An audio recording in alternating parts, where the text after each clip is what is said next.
Sí,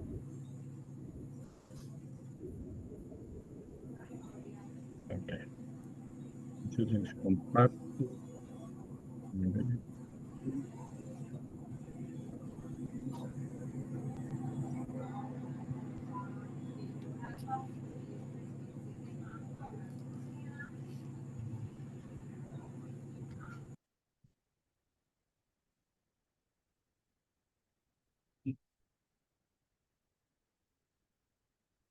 Sí.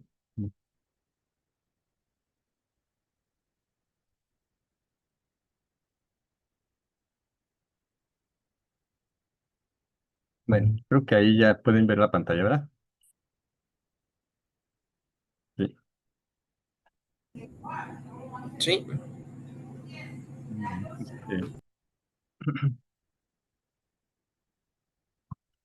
Bueno, entonces ayer iniciamos con esta eh, pequeño taller de fluidos. Habíamos dicho que íbamos a revisar primero los fluidos en reposo, después los fluidos en movimiento y luego una parte de termodinámica. Y estuvimos comentando ayer que pues los estados fundamentales de la materia, pues como los hemos estudiado desde que ustedes y todos, ¿no? Estábamos muy chiquitos, son el estado sólido, el estado líquido, el estado gaseoso. Eh, Estas imágenes que ustedes ven son eh, fotografías, ¿no? Del agua, cómo se presenta en estos tres estados o fases, ¿verdad? Que habíamos llamado las fases de la materia. También les comentaba ayer que aunque estos son los estados más conocidos en los que la materia se puede encontrar, eh, existen otras posibilidades, ¿no? Una que estudia mucho desde hace tiempo es el plasma, que bueno, algunos o muchos lo consideran como un estado particular también de la materia, ¿no? Donde las partículas que lo conforman son partículas que tienen carga eléctrica, pueden ser electrones, pungas de electrones, por ejemplo, ¿no? Bueno, pero también les comentaba que hay otros estados o fases intermedias, por ejemplo, entre una sustancia, generalmente sustancias formadas por compuestos, por moléculas, ¿no? De tipo que contienen compuestos orgánicos como el benceno, que es uno, ¿verdad? De diferentes formas, pueden ser moléculas alargadas, pueden ser moléculas de distintas estructuras, ¿no? Y, y, y en esas sustancias, si uno va modificando o cambiando, pues, la temperatura a la que son sometidas, entonces puede uno irse encontrando con diferentes fases. Por ejemplo, en el caso del agua, como un ejemplo, ¿no? Si tenemos temperaturas por debajo de 0 °C, pues ya tenemos el agua en estado sólido, que es el hielo. Si aumentamos la temperatura paulatinamente, pues llegamos al punto de fusión en el que el agua pasa del estado sólido, de ser hielo, a estado líquido, ¿no? A los 0 °C. Se requiere pues cierta aplicación de energía que se consume, ¿no? Para cambiar su fase. Y si seguimos aumentando la temperatura hasta los 100 °C, entonces hay otro cambio de estado, ¿no? El agua líquida pasa a formar vapor de agua, ¿no? En estado gaseoso. Entonces esas temperaturas están bien definidas, ¿no? Las temperaturas en las que las sustancias cambian su, su fase o su estado. Y esto ocurre pues para todas las sustancias. Eh, los puntos de fusión o de ebullición o evaporación, pues dependen, ¿no? De cada una de las sustancias que existen en la naturaleza. Pero en particular, les decía, existen esas sustancias formadas por moléculas orgánicas que presentan digamos, dos puntos de fusión, por decirlo así. Por ejemplo, las podemos encontrar en estado sólido, vamos aumentando la temperatura y encontramos un primer punto de fusión donde la sustancia pasa a ser un líquido, pero no transparente, sino con un, digamos, semitransparente. Se ve como un líquido turbio, pero ya es un líquido. Y, y si nosotros seguimos aumentando la temperatura poco a poco, podemos encontrar un segundo punto de fusión. Eso es lo que caracteriza a estas sustancias. Entonces, hasta que en ese segundo punto de fusión ya el líquido por arriba de esa temperatura se vuelve transparente, como el agua, digamos. Entonces, entre los dos puntos de fusión que se encuentran, ¿no? Eh, la sustancia presenta características novedosas porque sus moléculas siguen estando, digamos, si se hace el experimento para determinar la estructura de esas sustancias, se encuentra que están bien arregladas, como si se tratara de un sólido, de un sólido de los que forman cristales, ¿no? Y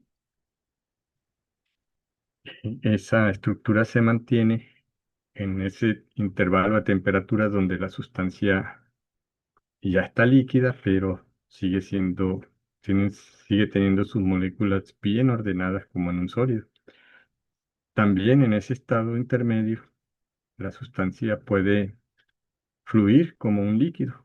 Entonces ya es un líquido, pero no desordenado como el agua, por ejemplo, ¿no? Entonces, eh, en ese intervalo pueden ser intervalos de temperatura, digamos, de más o menos, pueden ser unos cuantos grados, 10 grados, por decir, en algunos casos, o un poco más amplio o menos, ¿no? El, el, el intervalo de temperaturas en el que la materia presenta estas fases intermedias, que son muy interesantes y que han tenido, ¿no?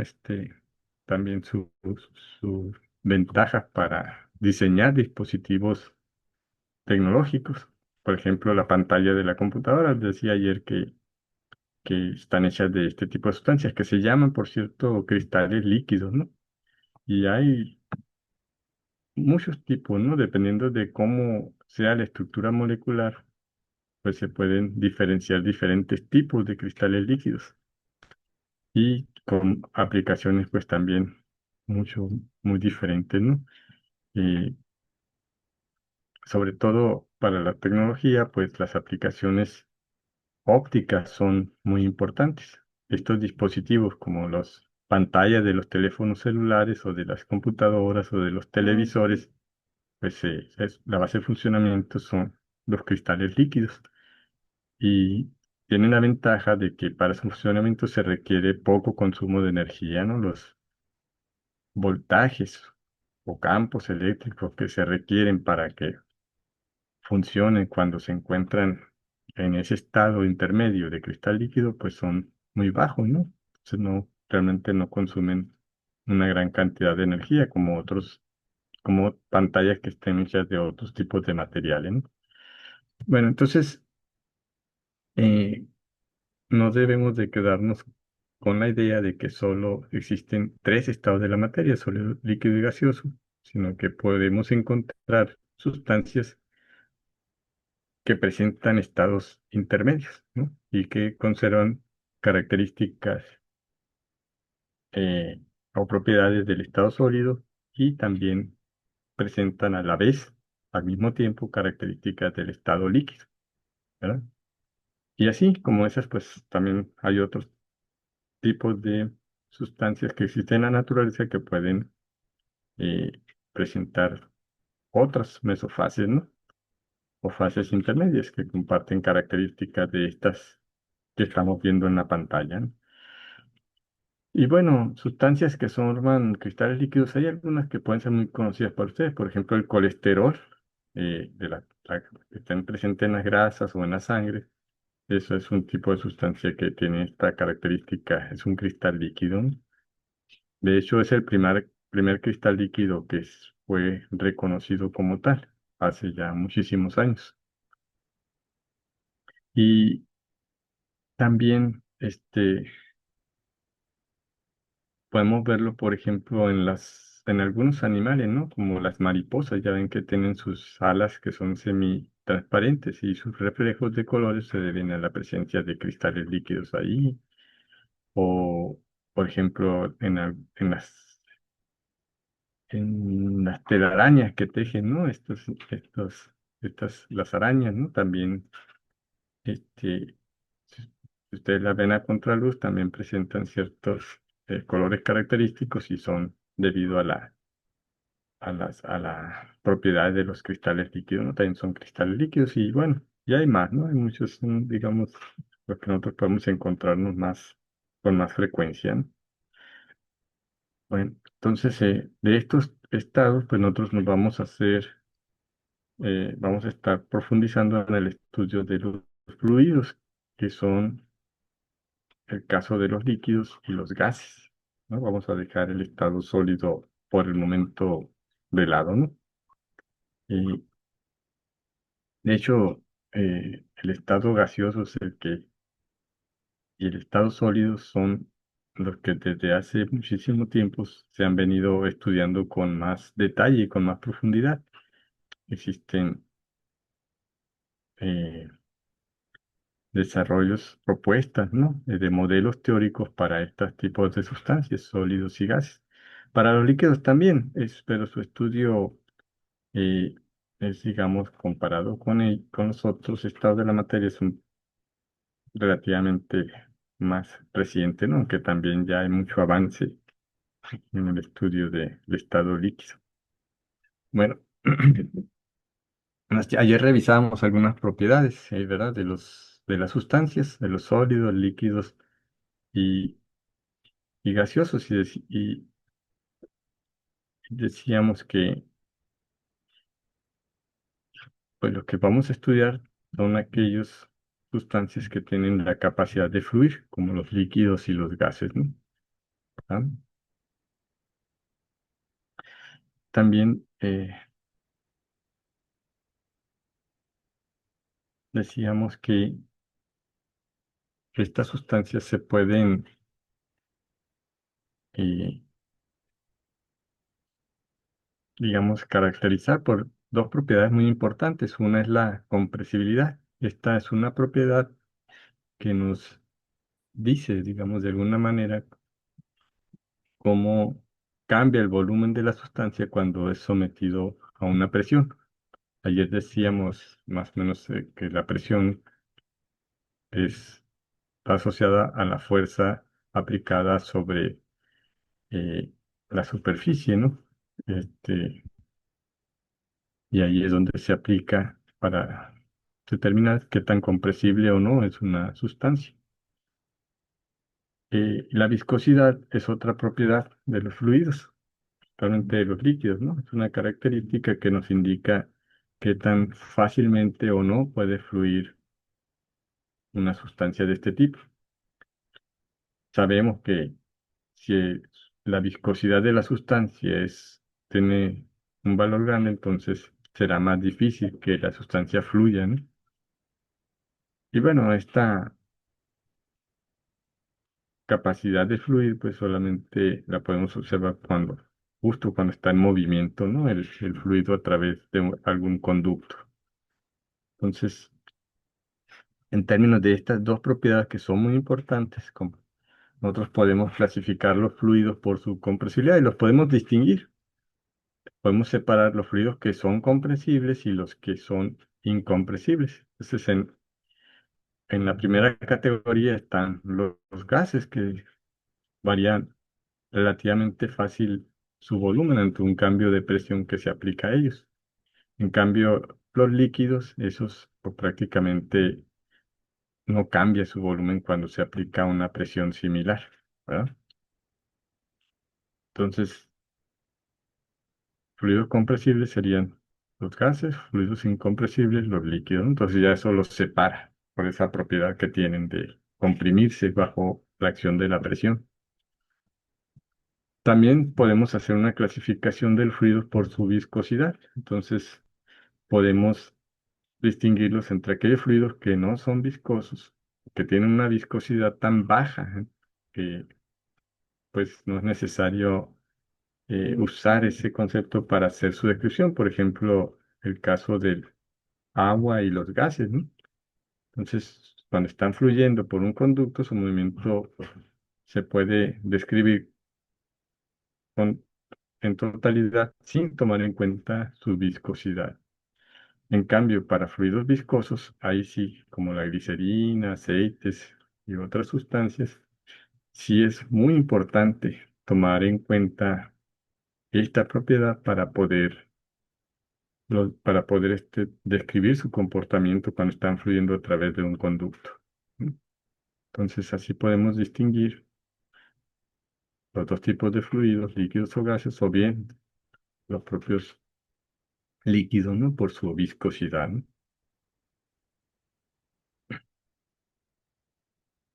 Bueno,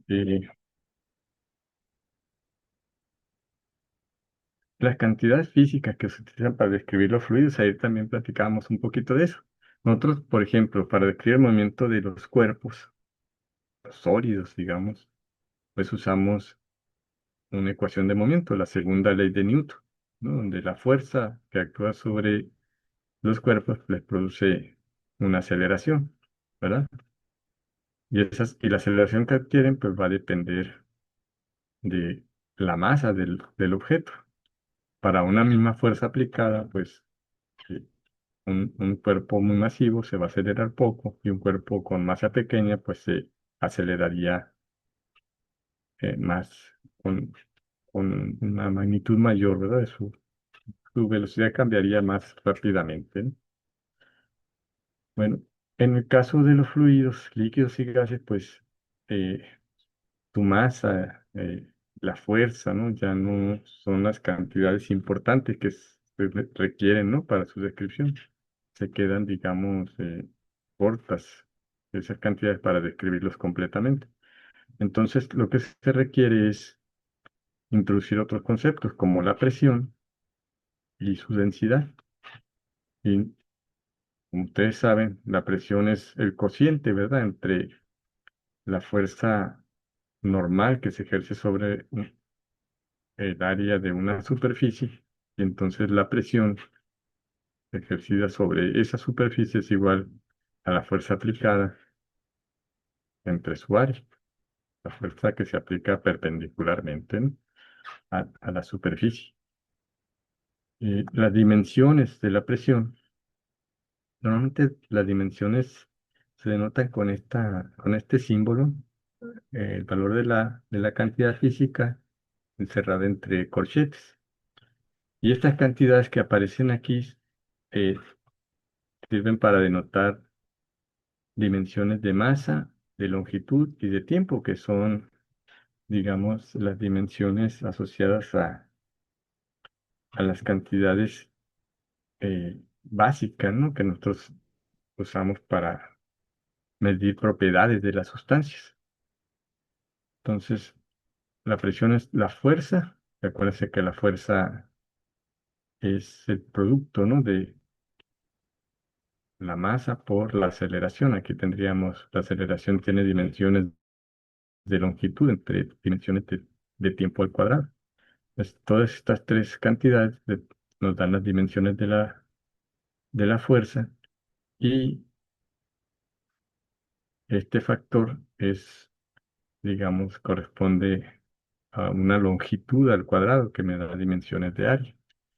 Entonces, nosotros podemos escoger, seleccionar o definir un sistema de unidades para medir estas cantidades. Entonces, se han definido durante el transcurso de los tiempos, pues diferentes sistemas de unidades, hasta que se ha podido llegar a acuerdos internacionales para definir uno en particular, que es el más usado, ¿verdad? Que es el Sistema Internacional de Unidades, en donde las unidades asignadas a la masa de una sustancia, pues es el kilogramo, ¿verdad?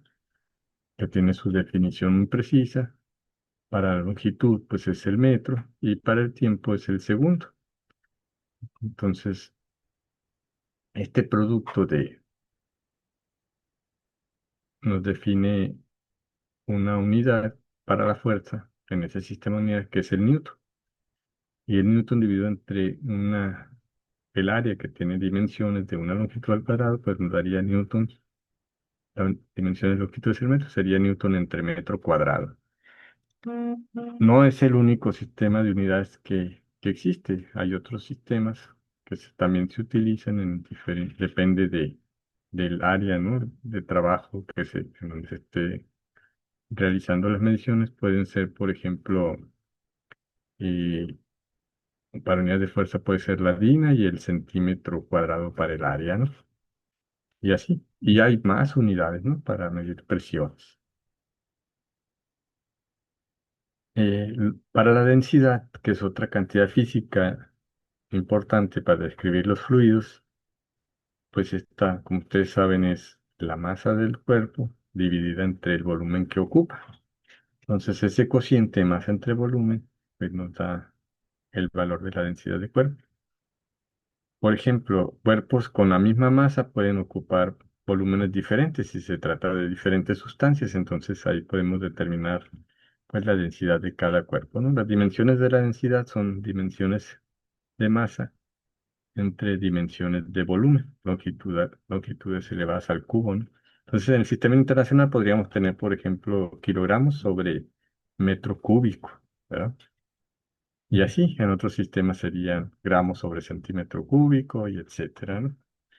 Entonces, son las cantidades, digamos, fundamentales para describir el movimiento de los fluidos. Claro, ¿qué otra cosa necesitamos para describir el movimiento de los fluidos? Pues la velocidad, ¿verdad? Y en los fluidos que son viscosos, pues necesitaríamos también su viscosidad, conocer su viscosidad, ¿no? Normalmente los fluidos, los líquidos presentan un valor de su viscosidad, pero hay sustancias, como les decía, ¿no? En otras fases de la materia, por ejemplo, como el caso de los cristales líquidos, que algunos pueden tener hasta o presentar 6 valores distintos de viscosidad dependiendo de en qué dirección se estén moviendo, ¿no?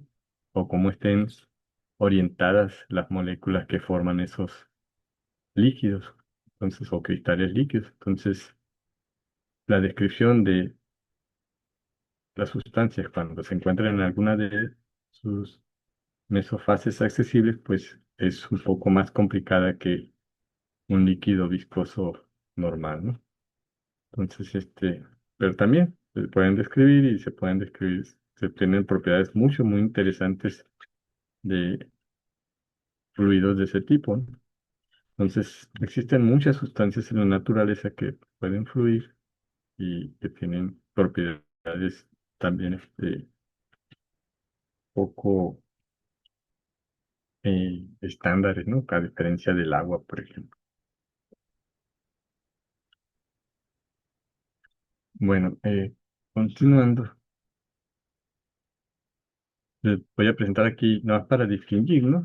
¿Cómo pueden distinguir los estados sólidos, líquidos y gaseosos en que se presentan las sustancias con el valor de su densidad? Entonces, normalmente la referencia para medir, para las densidades de las diferentes sustancias es tomar la densidad del agua.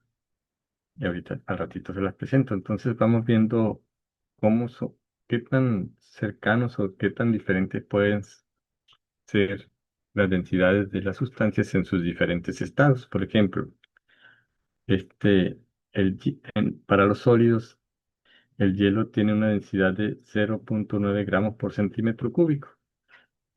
Se puede realizar la conversión de unidades a unidades expresadas en kilogramos por metro cúbico. Bastaría multiplicar esta cantidad por 1000, ¿no? Si hacemos la conversión de estas unidades a estas, el factor de conversión es 1000.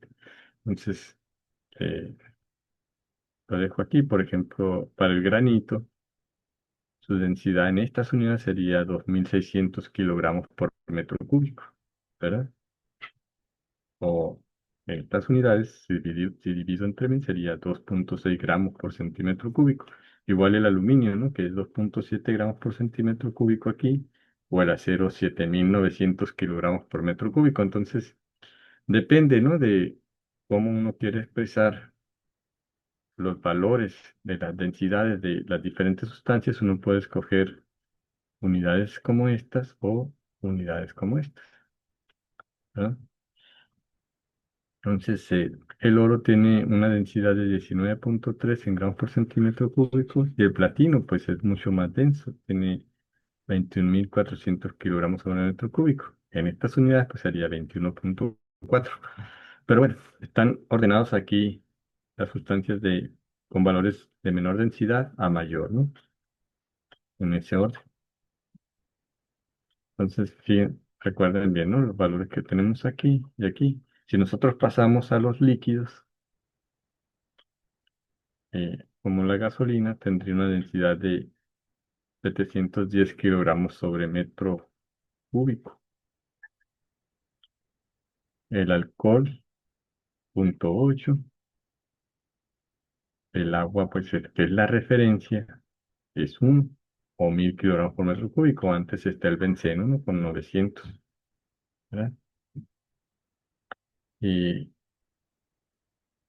la glicerina en una densidad de 1260 kilogramos por metro cúbico y el mercurio 3,6 gramos por centímetro cúbico. Entonces nosotros podemos acostumbrarnos, ¿no? A manejar densidades en gramos por centímetro cúbico o en kilogramos por metro cúbico.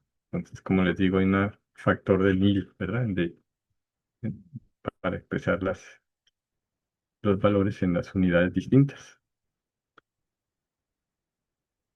Eh, para los gases, pues los valores son muchísimo más pequeños, ¿no? Por ejemplo, el hidrógeno en estado gaseoso es su densidad de 0,09 kilogramos por metro cúbico.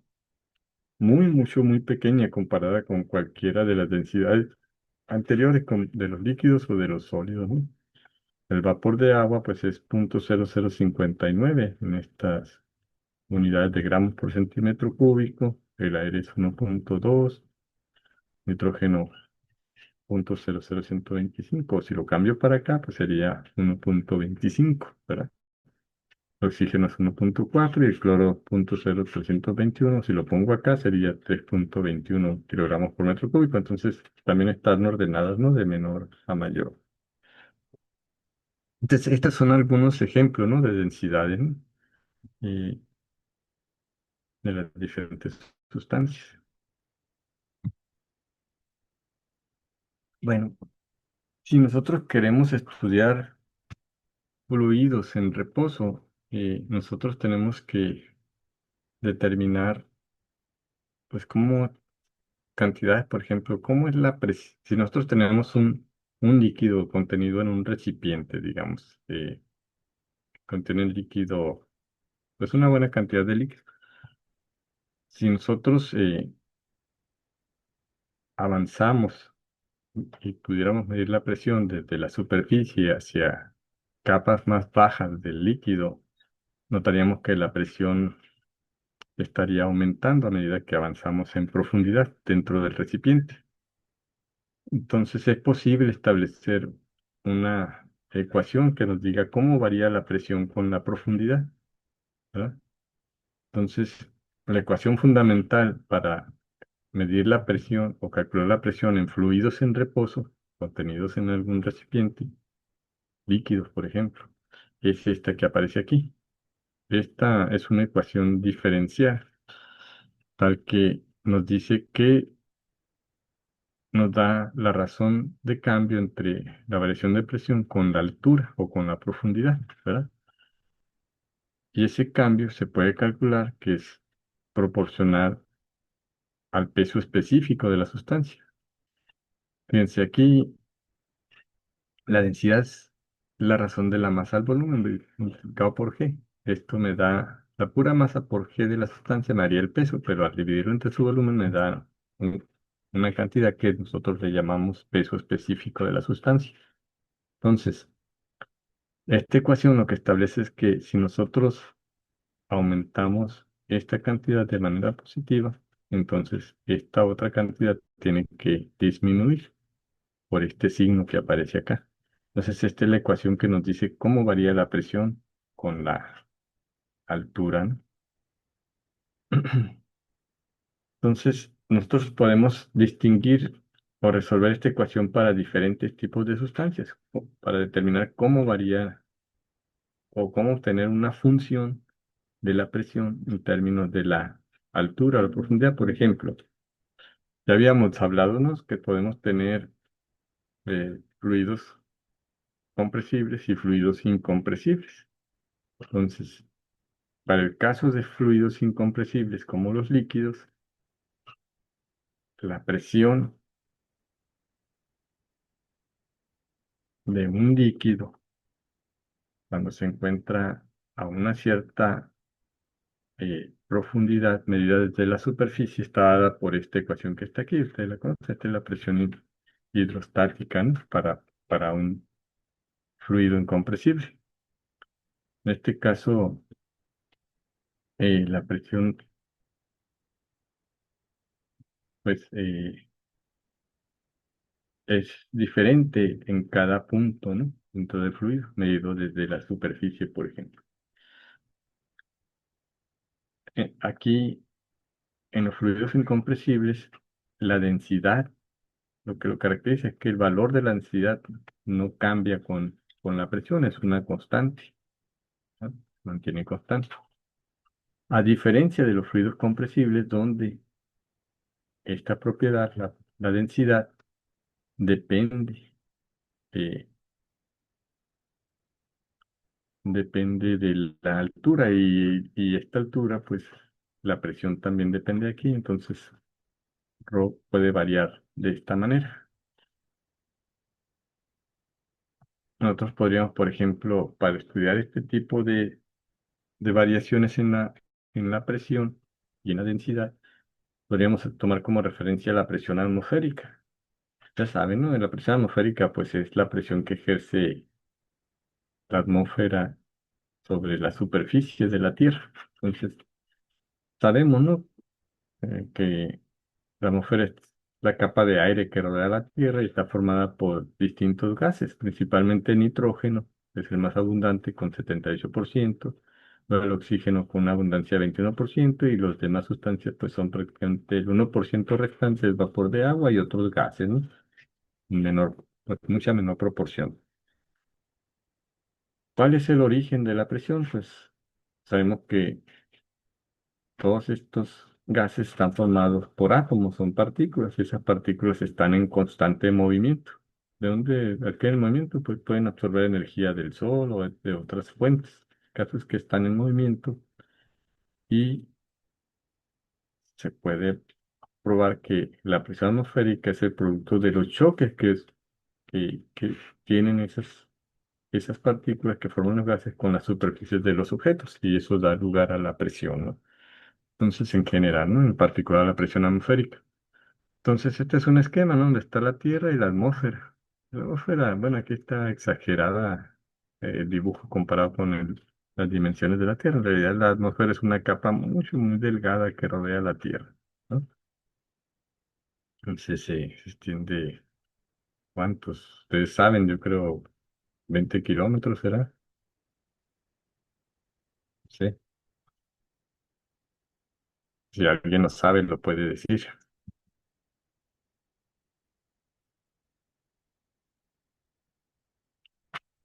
Bueno, el caso es que, pues en el espacio exterior la presión es cero, digamos, y justo en la superficie de la Tierra, al nivel del mar, pues la presión es de 101.300 pascales. Estas pascales, pues es una unidad del sistema internacional que se utiliza para medir la presión, es Newton sobre metro cuadrado, ¿verdad? Fuerza sobre área, acuérdense. Bueno, el caso es que, como un ejemplo donde no tenemos fluidos compresibles, sino fluidos compresibles y donde la densidad ya no es una constante, nosotros podemos determinar cómo varía la presión atmosférica en función de la altitud. Entonces, podemos resolver algún método esta ecuación, que es la fundamental de la estática de fluidos, considerando el caso en que esta cantidad, la densidad del aire o de la atmósfera, no es una cantidad constante, depende de la altura. Entonces, una forma de resolver es proponer, y es una buena aproximación, que la densidad del aire es proporcional a la presión atmosférica. ¿Ok? Entonces, digamos que la densidad es proporcional a la presión atmosférica, y aquí hay una constante de proporcionalidad que se puede calcular midiendo la presión y la densidad al nivel del mar. Entonces, con eso ya tenemos el valor de esta constante. Entonces, resolviendo la ecuación fundamental de la estática de fluido, nosotros podemos encontrar cómo varía la presión atmosférica con la altura. Entonces, la presión en función de la altura medida desde el nivel del mar está dada por una función exponencial con exponente negativo. Eso quiere decir que a medida que nosotros aumen- subimos, ¿no? En la atmósfera, nos elevamos, entonces esta función se va haciendo más pequeña, de tal manera que justo en la superficie de la Tierra, al nivel del mar, cuando la y vale cero, pues el exponente vale cero, la función exponencial vale uno, y lo que recuperamos es el valor de la presión atmosférica al nivel del mar.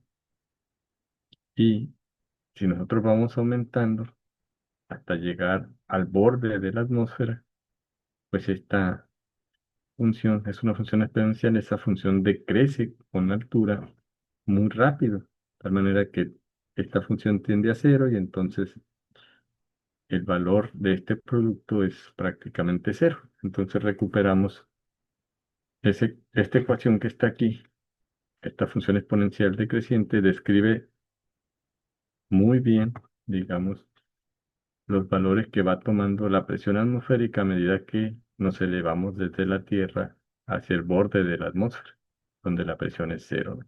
Tenemos esta presión a nivel del mar y esta otra. Entonces, lo que les estoy diciendo es que esta ecuación fundamental de la estática de fluidos nos permite describir el comportamiento de fluidos, el comportamiento de la presión en fluidos incompresibles y también en fluidos compresibles. La diferencia es que en el primer caso, como el fluido no se puede comprimir, su densidad se mantiene constante. En cambio, en los fluidos compresibles, pues esta cantidad, la densidad va variando, ¿no?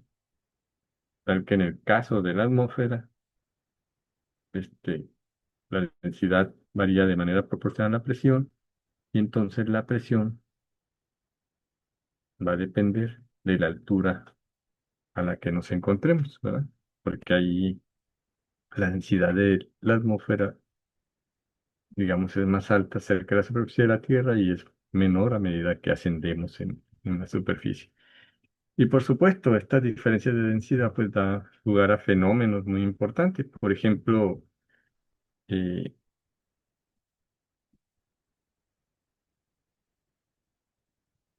en cierta forma tiene que ver cómo viaja, por ejemplo, la luz que nos llega del Sol cerca de la superficie de la Tierra, y tiene que ver con el índice de refracción de la atmósfera. Entonces nosotros podemos observar, por ejemplo, fenómenos esos tan asombrosos como los espejismos, ¿no? Dependiendo de la temperatura también. Entonces, todo esto podría explicarse, digamos, de manera clara, tomando, o ese fenómeno de los espejismos, tomando en cuenta estos comportamientos del aire atmosférico, ¿no? Bueno, entonces hasta aquí hemos revisado, pues, la ecuación fundamental de la estática de fluidos, y hemos visto cómo aumenta la presión con la profundidad en un líquido, un fluido incompresible, y también podemos estudiar los fluidos compresibles como la el caso de la atmósfera, ¿no? Terrestre, donde la densidad y la presión cambian con la altura, ¿no? No son funciones que se mantengan constantes. Bueno, no sé, hasta aquí sería el tema de hoy. Y si tienen alguna pregunta, algún comentario, pues adelante, ¿no? Pero seguimos, tenemos unos minutos para seguir platicando.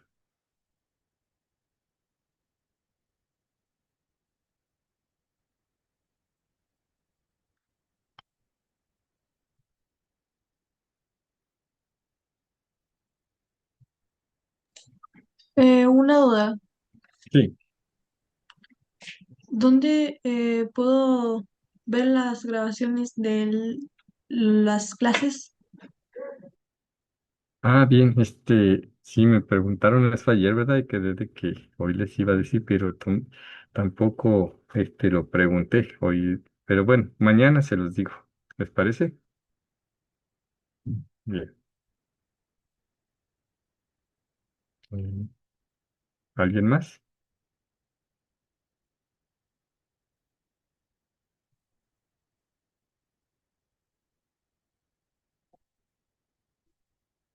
Bueno, si no, pues entonces estaríamos abordando otros temas el día de mañana. ¿De acuerdo? Sí, muy bien.